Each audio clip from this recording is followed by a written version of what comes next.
Good evening, ladies and gentlemen. Welcome once again to In the Streets. I am blessed and honored to have for the very new year of 2015 the Honorable Racy Matthews. Now, as you know, Jamaica, we have lost over 1,005 people violently, as stated by the police department. And as recently as 2 weeks ago, we lost a 79-year-old grandmother to two babies, 16-year-old babies, who actually went into the house, ransacked the house, and murdered this grandmother of Trelawney. Honorable Racy Matthews, as a member of the Marcus Garvey People's Political Party, what are your projections now for the year 2015?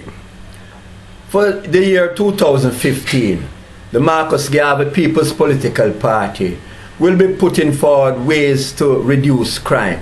What better way to reduce crime than to put culture into the minds of the people? When you have a low self-esteem, then you will be corrupt in your thoughts and you will want to commit crimes, heinous crimes, as taken from the elderly. You don't respect the elderly. One of the African principles that we have is to honor your elders. Honor by way of basically immortalizing your elders. When you lose respect for your elders, then you will do anything. And this is what happened. Those two guys that did it, we know that those guys have no form of cultural upbringing. They are just like, as Marcus Garvey said, anyone without the knowledge of their history is like a tree without a root. They are dead. And this is what happened to those two youths. They are dead in mind and in thought. This is why they could not respect their elders and pounce upon them. Well, we have heard that in the news another political party, the ruling political party, have passed what you call the 7th IMF test. What are your thoughts on that? Well, we know the conditionalities of the IMF is just to get the IMF their repayment. They think only on how can that country repay us. So passing the test is good for the IMF. It is not good for Jamaica because, as you know, Jamaica is suffering. We have 80% of the people living under the poverty line. Now we have to institute Marcus Garvey's self-reliance in the people's mind. Right now we are importing more food to eat than we are producing. And the first principle Marcus Garvey said, we must learn to feed ourselves through self-reliance. Clothe yourself through self-reliance. And shelter yourself through self-reliance. Jamaica at the moment is doing none of the three. This is why we are in the state that we are. Importing food just to survive. Now you know that based on the Dan Anderson poll, the People's National Party is like behind, and the Jamaica Labour Party is not too far ahead. What difference can the Marcus Garvey People's Political Party bring now to the Jamaican people? Because we know we have a lot of undecided people out there that just want the real party, the true leaders to come to the fore. What do you say to these people out there, the undecided? Well, I would want the undecided to understand that voting for the PNP or the JLP is voting for the same ideology. They are both driven by the same old colonial ideology. What we need is a different ideology, a paradigm shift. Marcus Garvey People's Political Party will produce that paradigm shift in making the people more self-reliant, focusing on building yourself through your own initiative. None of the parties presently in power or who has been in power has ever brought out true self-reliance in the people, and this is what is lacking.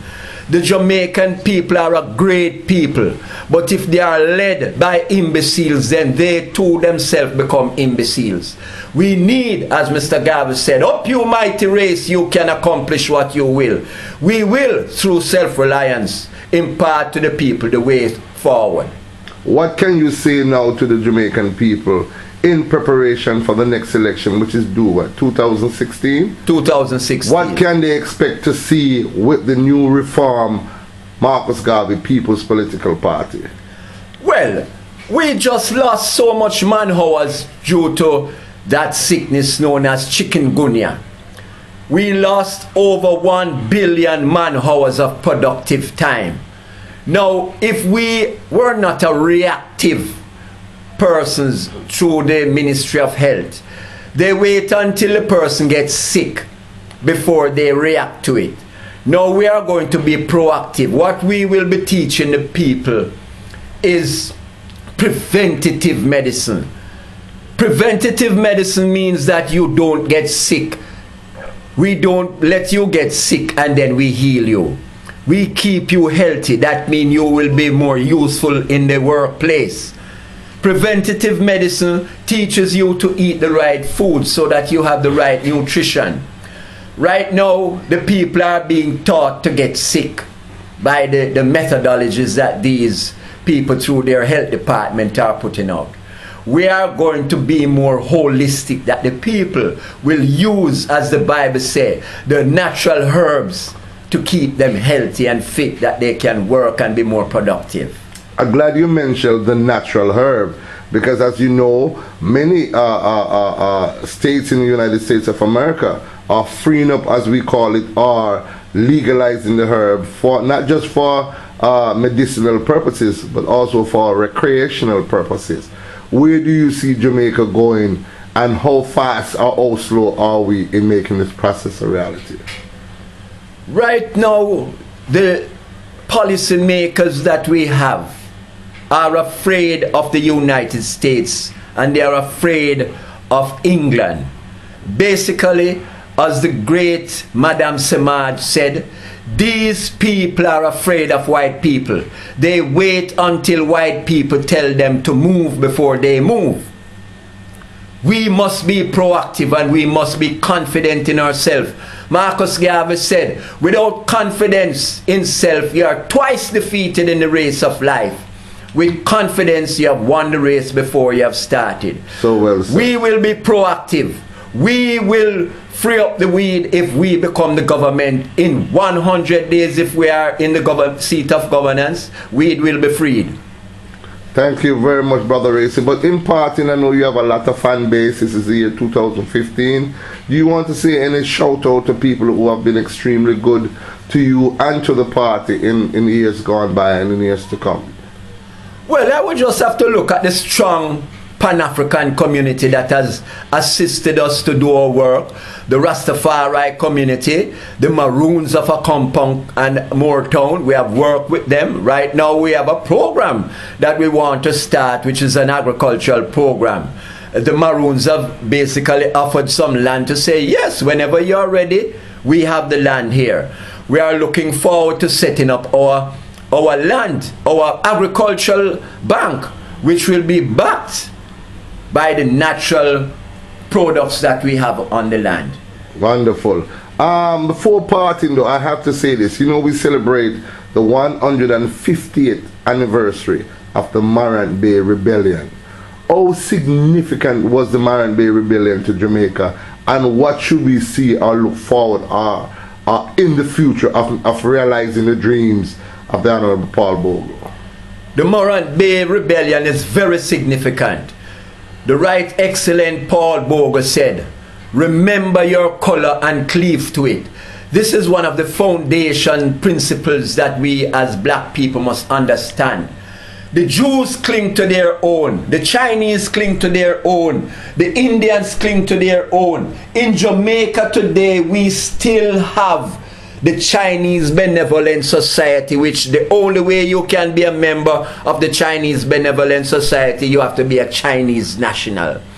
If you want to be a member of Club India, you have to be an Indian.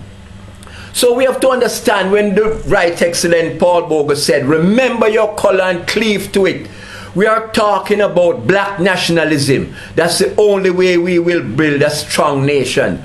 The Right Excellent Marcus Garvey also emphasized one God, one aim, one destiny. We must together create that utopic world that we have all strived for over the years. Up you mighty race, you can accomplish what you will. Thank you. Africa for the Africans, those at home and those abroad. Honorable Racy Matthews, it is a wonderful pleasure, as always, in speaking to you. Thank you very much for this interview. Blessed love.